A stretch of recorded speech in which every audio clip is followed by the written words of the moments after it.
زۆرمان بیست لەلایەنەکانی تر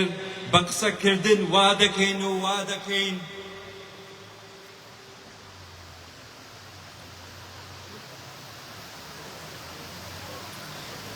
بەڵام پارتی بەبێ بە قسەکردن سەلماندوێتی بە کردار ئەنجامی داوە خزمەتکردن سەقامگیری وڵات ئەم هەموو بەرنامە تەنەهانەت لە پارتی دیموکراتی کوردستانە هەر لە پارتی چاوەڕێ دەکرێت لایەنەکانی تر دەڵێن ڕایان دەگرین و دەیڕوخێنین و ئیتر بەسە دەیانوەستێنین ئێمەش پێیان دەڵێین ناتوانن خزمان و دۆستان گەنجان و ڕیسپی با هەمومان بەیەکەوە با هەمومان بەیەکەوە بیستیدا لە تەواوی کوردستان بە هەڵمەت بەرین سندوقەکانی دەنگان بە دەرجی خۆمان زەرپۆش بکەین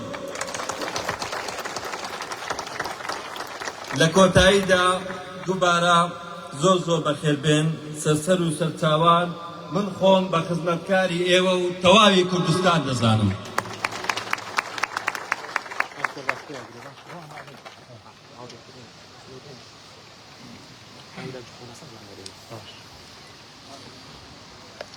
لە دەمە و ئێوارەیەکی پاییزدا بلبل و کەناریەکانی بناری کۆڕەک و برا دۆست و بەنی هەریر و پانەسەر یەک ئاواز دەسڕن ئەویش سەمفۆنیای ناتوانن بەڕێز جەنابی شێخ بەزاد نوێنەری سەرۆک بارزانی تەشریفی جەنابت جۆش و خڕۆشی زیاتری خستە نێو دڵی هەوادارانی پارتیمان لە کەڵەچینی سەربەرز هەمووتان بەخێر بێن تەواوی چیل و توێژەکانی حزبی و ڕیسپی و پیا و ماقوڵان نوێنەری ناوچە و ڕێکخراوی سەرچیا و ئیدارەی سەربەخۆی سۆران یاخۆ بەخێر بێن بۆ خانەخوێی خۆتان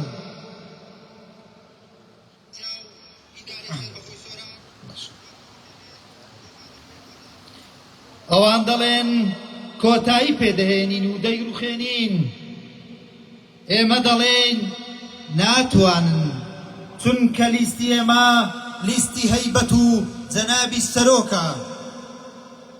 بۆ ئاوەدانی نیشتیمان نایڕوخێنی دەست پێ دەکەین دروست دەکەین هەر وەک مێژوومان شاهێدە و لادێمان کردووە بە شارستانیەتی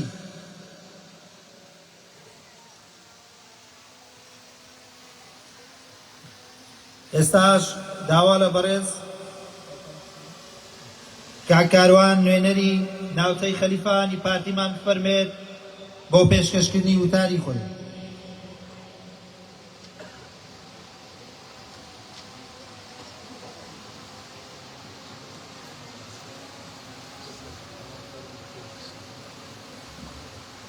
بەناوی خودای گەورە و میهرەبان سەرەتا خۆشحاڵین لە کەلەچین کە ئامادە بین وە سوپاسی بەڕێز کاک نەجم ئاغا و کاک ئەرسەرانەکەین بۆ ئەو فیستیڤالە بە خێراتنێکی گەرمی هەموو لایەک دەکەین بە تایبەتی جەنابی شێخ بەخێر بێن سەرچاوە هەواڵانی هێژا ڕوون و ئاشکرایە چەند ڕۆژێک ماوە بەرەو هەڵبژاردننی 2024 چین ئەو هەڵبژاردنێکی چارەنووس سازە دەبێ ئینسان قراری خۆی بە جوانی بدە خوای گەورە لە قورئان دەفەرمی وەذکر ئینەمە الذیکرە تەنفع المؤمنین ئینسان بیر بکاتەوە ئینجا قەرار بدات ئێوە ڕوون و ئاشکرایە پارتی دیموکراتی کوردستان هەر لە سەرەتای دروستبوونیەوە خۆی بە خزمەتکاری گەلی خۆی زانیوە پارتی شۆڕشی ئەیلۆلی مەزن لە پێناو خاچی کوردستان و لە پێناو کەرکووچی دڵی کوردستان کە دسکۆی هینا خەڵکانێک کە بە 1 سەعات 150 خاچی کوردستانیان فرۆست بێ ئەوەی گوێ بدەنە مەسائلی نەتەوەی پارتی دروستبی ئاوەدانی و خۆڕاگری و پێکەوەژانی هەڵگرتووە ئەو لستەی کە کەرامەت و شەرەفی ملەتی کورد دەپارێزێ لێرە داوا لە هەموو لایەکەکەین ڕۆژی 20 پێکەوە بەرەو سندوقی دەگدان بچین بۆ ئەوەی ئەو لستەی کە توانای ئەوەی هەیە هەرێمی کوردستان بپارێزێ هەرێمی کوردستان بەرەو قۆناغێکی زیاتر سەرکەوتوتر ببات پێکەوە دەنگ بە پارتی دیموکراتی کوردستان بدەین لیستی 102 ئێمە هەمومان لەناو کەشتێکی ئەو کەشتە تەنها جەنابی سەرۆک بارزانی دەتوانی ئەو کەشتە بەرەو قۆناغێکی ئارام ببات ڕوون و ئاشکرا دوژمنان بە شەڕ و بە هەموو توانێک ویستیان پارتی دیموکراتی کوردستان لاواز بکەن نەیانتوانی پردێ و سعێلا شاهێدی ئەو ڕاستیە ئێستا دەیانەوێ پارتی دیموکراتی کوردستان لە ڕێی سندوق دەنگدان لاواز بکەن بەڵام جەنابی براگەورە بەو شێیەکی زۆر کورت پێی گوتن ناتوانن ئێمەش لێرە پێیان دەڵێن ناتوانین دووبارە زۆر سپاس بۆ ئەو فیستیڤالە زۆر سپاس بۆ سەرپەرشتیارانی ئەو فیستیڤالە بەخێر بێن سەرچاو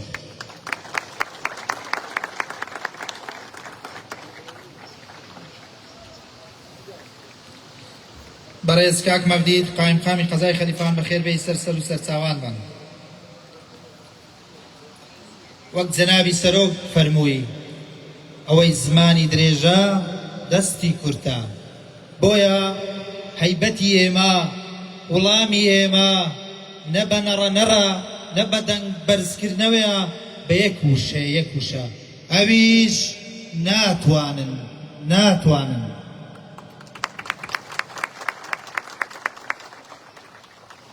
داوا لە بەڕێز کاک حەکیم تێلی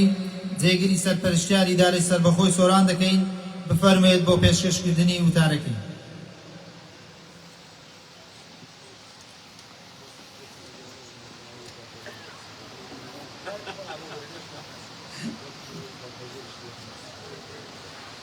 بناوی خدای گەورە و مهرەبان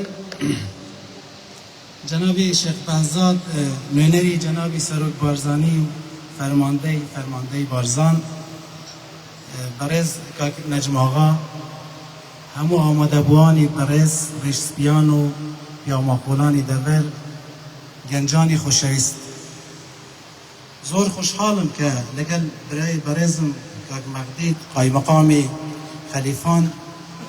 بە نوێنەرەتی برای بەڕێزمان کاک هەلگورد کە نەیتوانی لێرە ئامادە بیت لەگەڵ ئێوەی بەڕێز ئامادەینە لەم مەراسیمەدا مەراسیمێکی پرشکۆ بۆ پشتگیری لە لیستی 190 پارتیمان بەڕێزان هەر وەک دەزانن ئێمە لە 20 بەرەو ڕووداوێکی چارەنووساز دەچین چونکە ئێمە هەمومان لەو بڕوایەدان کە میلەت سەرچاوەی دەسەڵاتە ئەم ڕۆژەدا دەرفەتەکە بۆ ئێمە دەرفەتەکە کە ئەمە بتوانین چارەنووسی خۆمان دیاری بکەین ئێمە دەزانین چارەنووسی ئێمە لەناو ئەو سندوقانەی دەنگدان دیار دەبێتن هەمومان دەزانین پەیامی پارتیمان پەیامی حیزبێکی خاوەن مێژووەکی پرشانازیە چونکە لە ڕۆژانی تەنگانەدا لە کاتی پێشمەرگایەتی و ئێستا و لە قەدیمدا بە گیانی خۆمان بەرگری لە کوردستان کردیە لە ئاوەدانی و لە شۆڕشی ئاوەدانیدا دەستکەوتی گەورەمان بەدەستهێنا و هەمووتان شاهدن لە ئاشتیشدا ئێمە هەمیشە پەیامی برایەتی پەیامی پێکەوە ژیانمان هەبووە بۆیە بەڕێزان وەرن با هەمومان ساتێک بگەڕێنە دواوە و سەیری کارنامەی ئەو کەسانە بکەین کە لەگەڵ ئێمە لەو هەڵبژاردنەدا بەشدارن لە بیرمان نەکردیە زۆر دوور ناچین هەردوێنێ بوو نیوەی خاڵکی کوردستانیان فرۆشت پەیامی ئەوان بوونی وێرانی لێدێت بوونی تێکدان دێت بوونی ڕوخاندن دێت ئەوان دەڵێن ڕادەوەستینین دەڕۆخێنین دەگۆڕین بەڵام ملەتی ما ئێمە لە ملەتی خۆمان سەربڵندین ئێمە ملەتی ما دەزانیت هەر سەرۆک بارزانیە دەتوانیتن ئەم کەشتیە بگەهێنتە کەناری ئارامی و هەروەها دەزانیتن هەر سەرۆک بارزانیە دەتوانیتن سەنگ و قورسایی ملەتی ئێمە لەناو مەیدانی نێودەوڵەتیدا بلند و برز بکتن. برزان ملتی مهر دزانیتن پارتی من لیستی 190 زمانتی آودانی و بیکوژیانه. پارتی زمانتی آرامیه، زمانتی تناهیه. بویا ایمانانو لیستی 190 دا بسنگه کی فراوان بسری کی بلند دلین ریگامان رونه. آمانجمان دیاره. آمانجمان آودانی و آرامی کردستانه. ورن با همومان پیکوا دستی خومان بدین دست یک و دنگ بدن به لیستی 190 پارتی دموکراتی کردستان.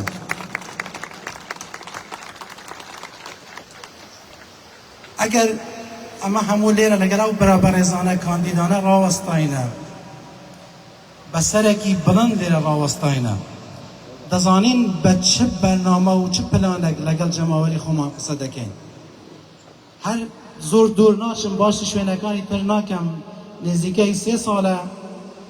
اداره سربخوی سوران لسر بریاری جنابی رزدار مسرور بارزانی دامز را لم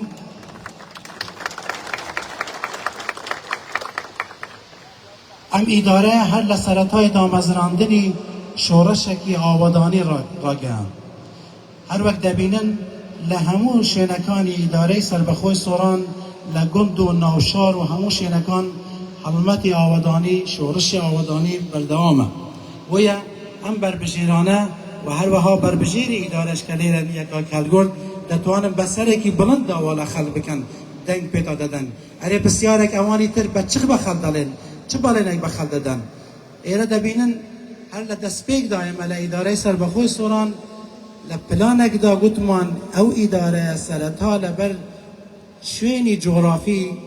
شوینی بازرگانی، شوینی سنوری دولتان پیوسته که همه بتوانین جیرخانی جادهی درست بکنین. هر لسرتا یک دا لگل رضامندی جنابی سروک حکومت توانیمان ام جو سایده جوانه کلیره نزدیک درست بکنین. برنامه تر اوه که بتوانین کردکانی کشت و کال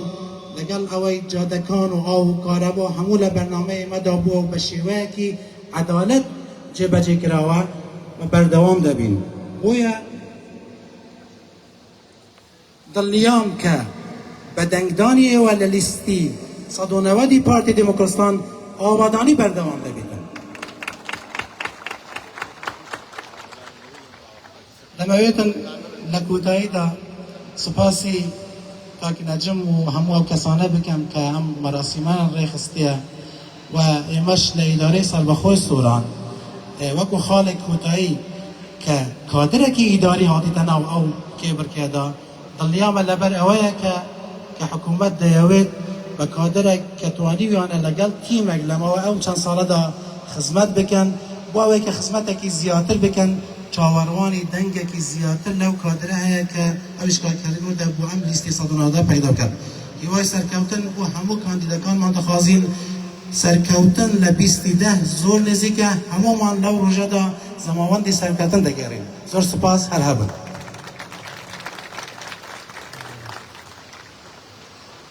دەست خۆش کاک حەکیم یەک مزگینی هەبوو لۆ گەنجانی دەڤەری سوورچایەتی کاک حەکیم باسی نەکرد ئەویش نۆژەنکردنەوە و تازەکردنەوە نۆژەنکردنەوە و تازەکردنەوەی یاریگای وەرزشی کەلەکین سەرچایە بە سوپاسەوە ئەوە دیاری جەنابی سەرۆکی حکوومەت و حکوومەتی هەرێمی کوردستانە بۆ گەنجانی سوورچی.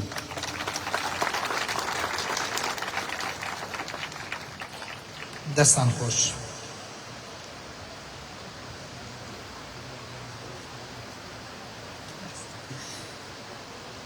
هەرچەندە دەمە و خۆرێوە خۆر ئاوایە لێگەل و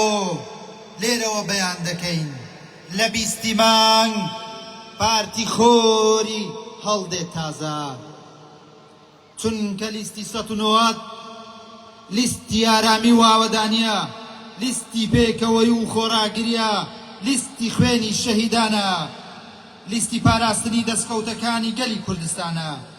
لیستێک کە شەڕ لەسەر قەوارەی هەرێم دەکا ئەیەوێ ئەم قەوارەیە بەرەو دەوڵەت بچێ نەک بچووکی بکاتەوە بەرەو پارێزگا و شاری گچووکە پێشەوەی کاندیدان خۆیان بناسن داوا لە هونەرمەندی دەنگجوڵاڵ کاک هێژار دەرسیم دەکەین چەند ساتێک گوێبیستی گۆرانیەکانی بکەین بعدين إيرا زاري ولي دانشنا زۆر